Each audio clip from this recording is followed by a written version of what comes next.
Alrighty, gang. Hello again. Welcome to what is it? Week 4?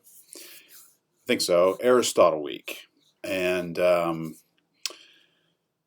coming to you on the Tuesday. I'm going to do one video on Aristotle, and in which I attempt to cover most of the kind of key stuff. We're going to go through Herrick, and then I'm going to go through something else that I posted, just the first 3 chapters of Aristotle's on Rhetoric, just kind of hit some of the main ideas. And then we have another reading for this week, which is an attempt to think about Aristotelian rhetoric in a more contemporary sense. Sorry, my video's kind of hiccupy here. I hope it's okay. Seems to be. So let's dive in. I'm just going to go through the Herrick chapter pretty quickly here. Chapter 4, Aristotle on Rhetoric, and just sort of draw your attention to the kind of stuff that I'm going to be going into more detail into the reading itself. So in the 6th edition, this is page 82, chapter 4. Herrick starts out by noting that Aristotle came to Athens at a time where the kind of Gorgias moment had come and gone. Gorgias had been teaching in Athens. Let's see, he had arrived in the city-state 60 years earlier, and he had died 13 years earlier. So Gorgias had died over a decade before Aristotle showed up. Aristotle studied with Plato. He was a student of Plato. And we're going to read, I think, the Socrates piece Against the Sophists, where he starts talking about sort of the different schools of rhetorical instruction. And he's kind of going at the sophistic school, and he's kind of going at Plato's school as well. These are some of the major rivals and different kinds of approaches to rhetorical education, philosophical education, and so on. But Aristotle was basically a Platonist in his earlier years, but then he found his kind of own way. He became a much more kind of scientific. What they mean when they say scientific back then is basically just dealing with like the natural world, right? Like the physical world, the empirical world, the world that we can see and touch and feel and measure and so on. Aristotle is very empirical, and I think that's important for his approach to rhetoric, which is a very sort of technical and systematic and pragmatic approach.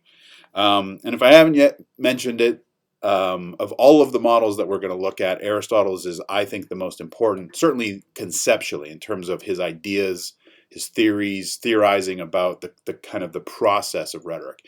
And right at the heart of all of this is this video, or this concept of the enthymeme. And I created a separate video for the Enthymeme. Sorry, my printer is just cleaning itself. Gets really loud. Hope you can hear okay. I created that video on the Enthymeme, I think it was this past summer, for a class I was teaching. So there's some stuff at the beginning that might not make sense because I'm talking about a class previously. So just kind of start focusing in when I talk about the concepts. But it's an important enough single idea, single concept, that I wanted to devote an entire video just to the enthymeme. So please do watch that in addition to our conversation here about these ideas. I tried to do a deeper dive on what the enthymeme is and how it operates, because it's right at the heart of his whole take on rhetoric. So let's see, at the top of the next page, 84, it says, in Rhetoric, Aristotle sets out a systematic approach to the subject for the benefit of his more advanced students, and in an effort to legitimate the study of rhetoric in his school, the Lyceum. Avoiding the moralizing tone of his teacher Plato of 20 years, Aristotle's approach to rhetoric was pragmatic and scientific. Pragmatic in the sense that it was always thinking about the actual kind of practical application of these ideas of technical persuasion and technical skill and so on. So he was very much interested in the actualities of how people attempt to persuade. And the sort of the highest possibilities of the process. So the stuff on rhetoric and dialectic we'll get into in a moment here, but it's important. We'll see that for Aristotle, rhetoric and dialectic were basically almost like flip sides of the same kind of activity. So we'll see what their distinctions are. There's a great chart on page 85 there that kind of lays all this out, what the difference between a dialectical engagement is versus a rhetorical engagement. So you can kind of look through that. This business on the next page, 86, rhetoric as a techne of discovery, is super important, right? So recall the 5 canons of rhetoric, the 5 parts of the art. There's invention, arrangement, style, delivery, memory, right? And for Aristotle, invention is like the whole game. So this is basically an approach to rhetoric that's really thinking hard about the business of invention, the business of discovering one's available persuasives, to use his language, right? So it's the business of finding the ways in which we attempt to persuade others or attempt to connect with others. That's the discovery part, and that's connected to invention, right? So keep that in mind. The stuff on why rhetoric is useful, we'll hit that briefly when we go through the first 3 chapters, but there's 4 reasons on these 2 pages here that are quite good. But basically, rhetoric is useful not only because it requires us to sort of think through our own case, that discovery business, but also in that process, we're learning more about our opponent's case, right? So we're able to better challenge others, and we're also able to better anticipate challenges. And this is a very sort of, you can see this as a kind of strengthening process of like, if I know your best arguments and you know my best arguments, then we can kind of ready ourselves and the whole thing improves. That's the idea, sort of the debate idea. All right, so on the enthymeme is on the next page here, and just a couple quick things to note about the enthymeme. We'll get back to this, but the enthymeme is a deductive argument, like the syllabus, like the dialectical syllogism, but it's called a rhetorical syllogism. My goodness, but it's deductive. And at the bottom of that page 88, it says, it is clear that Aristotle held rhetoric to be constructed of arguments and appeals involving beliefs shared by speaker and audience. So it's a deductive argument, and it involves a ground of shared ideas, values, assumptions, and so on. That's sort of the 2 key parts there. The next page, that middle paragraph, and right here, citing Lloyd Bitzer here, noted that the enthymeme's successful construction is accomplished through the joint efforts of speaker and audience, and this is its essential character. So this is what we're going to learn about the enthymeme, is that it's about a co-construction of an idea that requires both sides. So this is why the Aristotelian model is collateral, not unilateral. It's collateral and symmetrical. And this whole business is good for democracy. That's the last kind of key idea there. Then Herrick moves into the 3 rhetorical settings, which we'll talk about there as well toward the end, and the artistic proofs and the inartistic proofs, and we'll get into that stuff as well.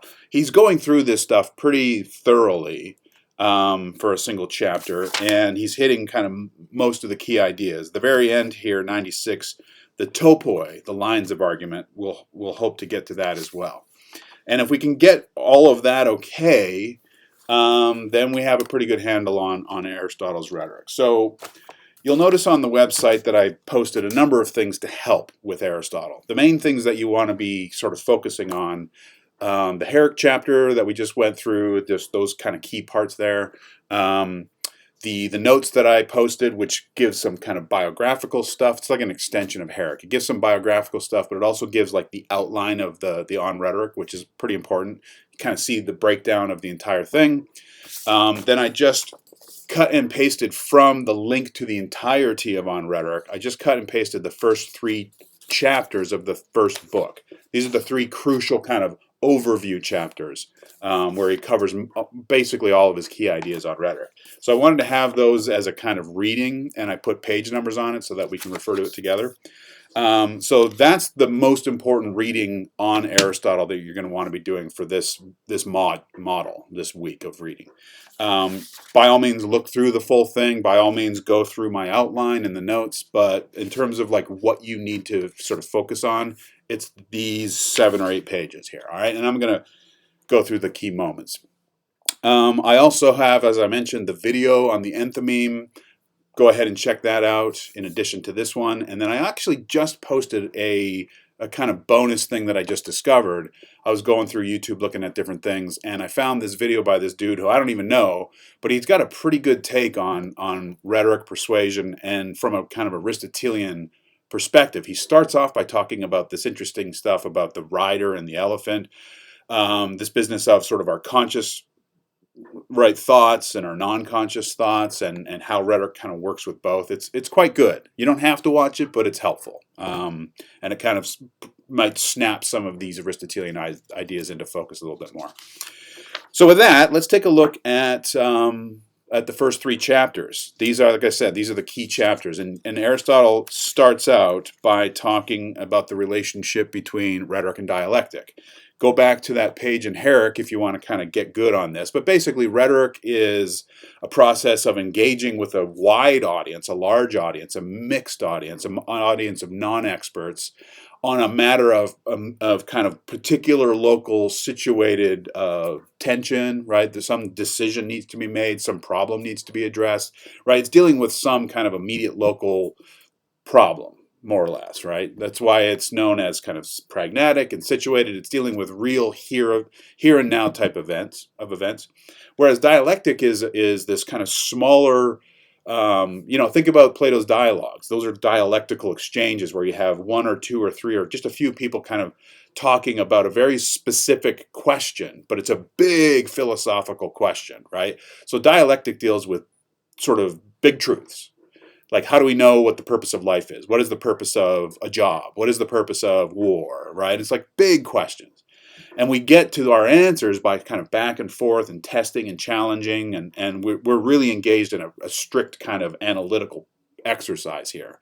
Rhetoric, he says, is the counterpart to dialectic. So it's related in the sense that it's this business of kind of exchange with an audience. But it's a very different kind of an exchange. It's an exchange in which the speaker is attempting to move an audience in a certain way. How do you do that? Aristotle's really interested in the how part of that process, which is why he's so useful.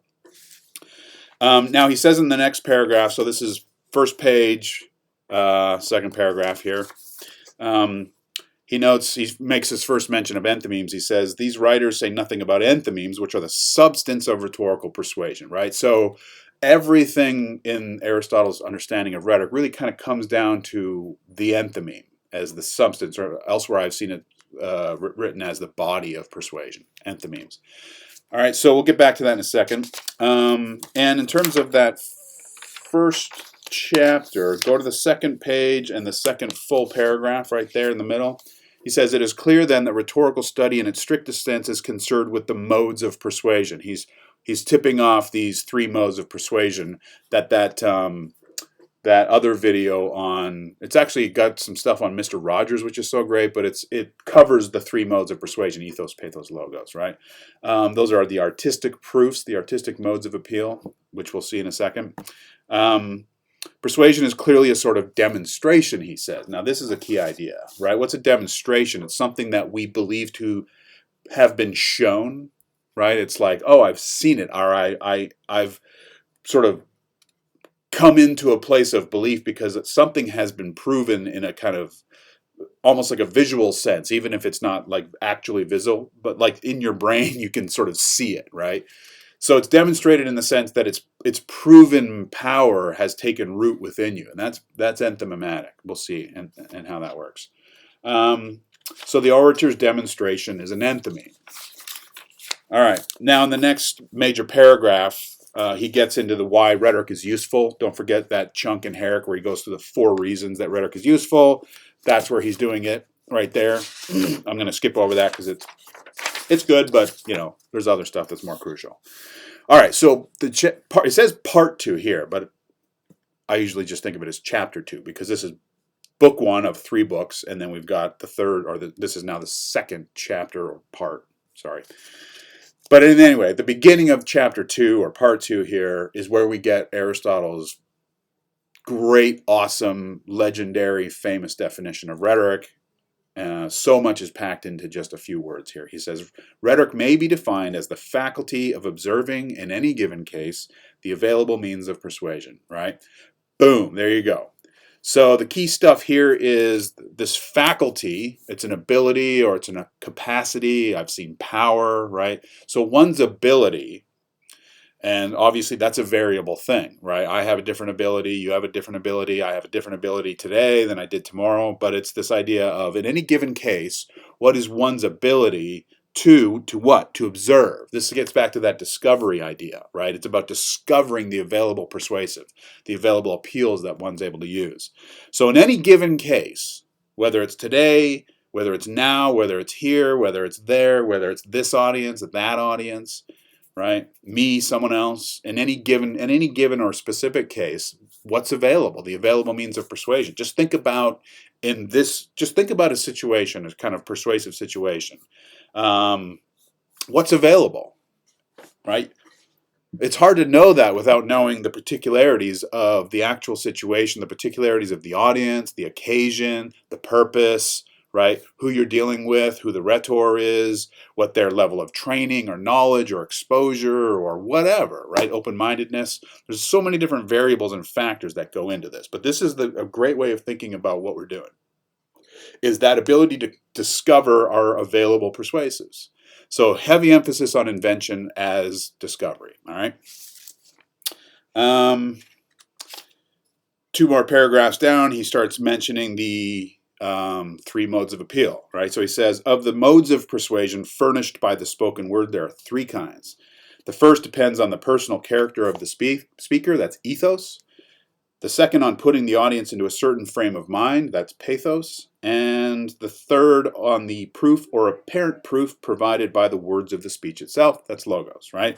So you've got my character, my ability to arouse certain moods or emotions in the audience, and then the ideas coming through the words that I use and how I arrange them and the logical sequencing and the support and bringing things together and breaking things apart, right? So that the level of ideas and how they're expressed through the certain layout of the appeals, right? So those are the three modes of appeal. He calls them artistic because the speaker has some kind of creative license over them, right? You can presumably affect different kinds of outcomes if you play on different emotions or arouse different emotions.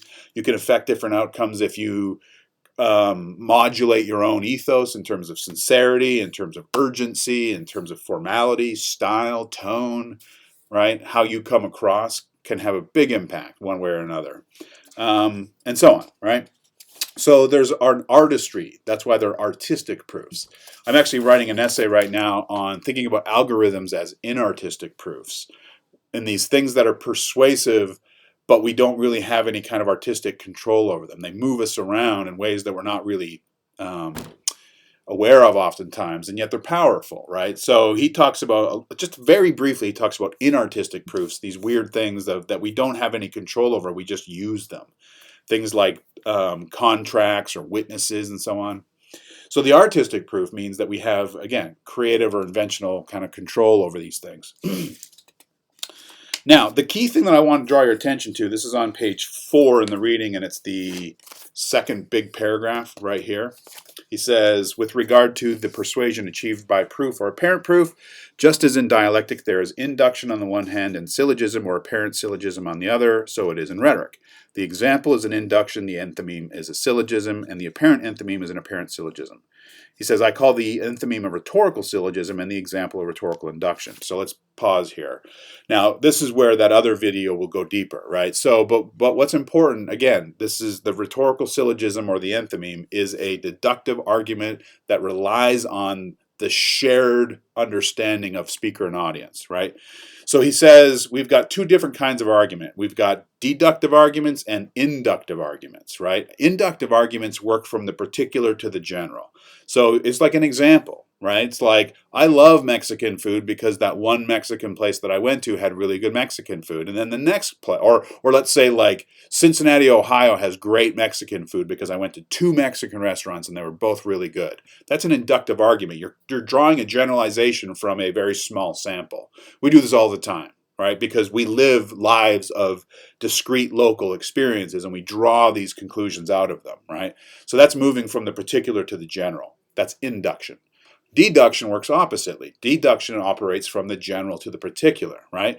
So you can be walking around and you can say, oh, I'm going to Ohio or Cincinnati or whatever I just said, and I would sure love to have some Mexican food, but like, there's no way I'm going to go out for Mexican food when I'm in Cincinnati because What are you operating from? An assumption that says something like there can't be good Mexican food in Ohio because everyone's super white and European or who knows, right? But we're operating from a deductive assumption about Ohio, right? And so that sense, the general idea, there's no good Mexican food in Cincinnati, is driving our local and particular kind of experiences. So the deductive moves from a principle, a big broad principle, down to a particular, all right? So induction goes from the particular to the general. Deduction goes from the general to the particular.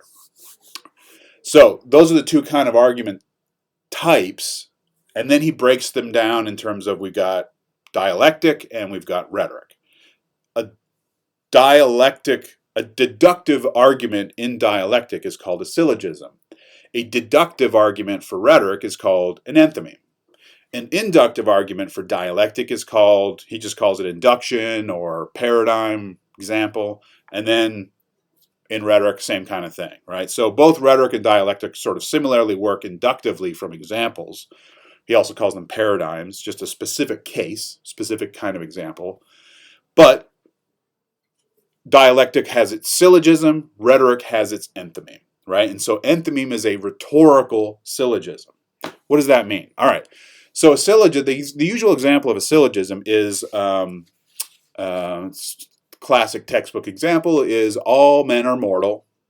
Socrates is a man, therefore Socrates is mortal. What makes that a dialectical syllogism is that first statement, all. All. Think all. All means what? All. It means we are certain of this truth. We are certain, 100% certain of this principle. All men are mortal. There's no one walking around who's more than 110 years old, right? There's no 3,000-year-old person walking around. And if you are a 3,000-year-old person, you're probably not mortal. You're probably a vampire, right? So the principle holds. All men are mortal. Here's a particular man, therefore that man is mortal, right? That's a deductive argument. The only difference between the two, between a syllogism and an enthymeme, is the all. All applies to the syllogism. That's dialectic. That's certain. Don't forget, the Platonic model is all about certainty, right? The Aristotelian model is all about probability. So the difference there is that the deduction is not from an all statement, it's from a most statement, right? That's the realm of the probable. The realm of the probable is the more and the less. So you're going to Cincinnati, and the assumption in your head is most Midwestern, cities have crap Mexican food. That's probably something you can imagine that being like an assumption that you have, right? You come into Cincinnati, you've got this assumption in your mind. You happen to end up at some Mexican place, and you're blown away, right? So it's like, oh my goodness, this is an exception to my probabilistic statement or my probabilistic assumption. I was wrong. My probabilistic statement was maybe only about 9% true, and so I'm on the wrong side of that probability, right?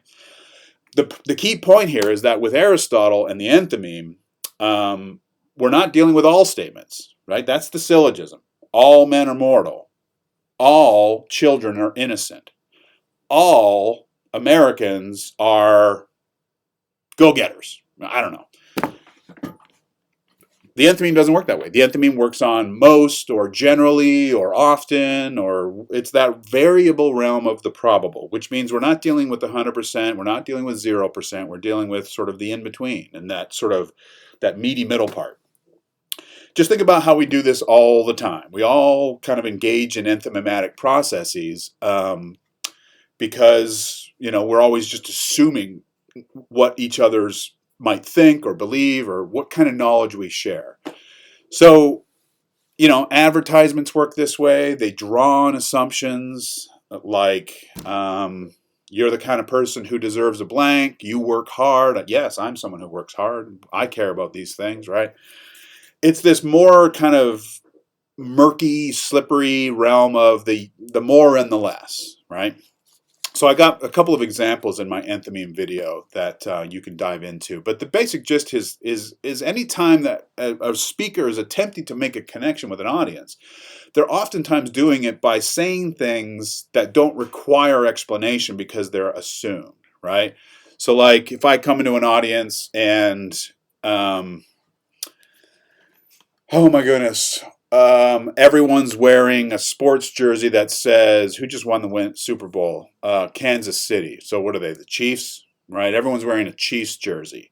You could probably make some assumptions about your audience and what they care about and what they like and what they don't like. So you could make a joke with that audience about the 49ers and something like, well, guys, you sure look great. You sure look handsome. Definitely not Niners fans. And they're going to like, oh, yay, right? And so what you're doing is you're hooking into a shared assumption, the assumption being like the Chiefs rule, right? Or something like that. You don't have to say it. You kind of just know it. You intuit it. You infer it. All right. So the enthymeme is a method of device that's working on inference. I'm inferring certain knowledge about you. And it's like a guess. I'm going fishing, right? I'm going to assume, based on the fact that everyone's wearing these jerseys, that everyone's a Kansas City Chiefs fan. Knowing that, I can develop certain appeals, and I can, flatter Midwestern folks, and I can start making jokes about those San Francisco liberal progressives out there, and who knows what, right? And I can draw on all these different assumptions about Kansas City. I can draw on assumptions about San Francisco, about the different teams, about life in those different cities.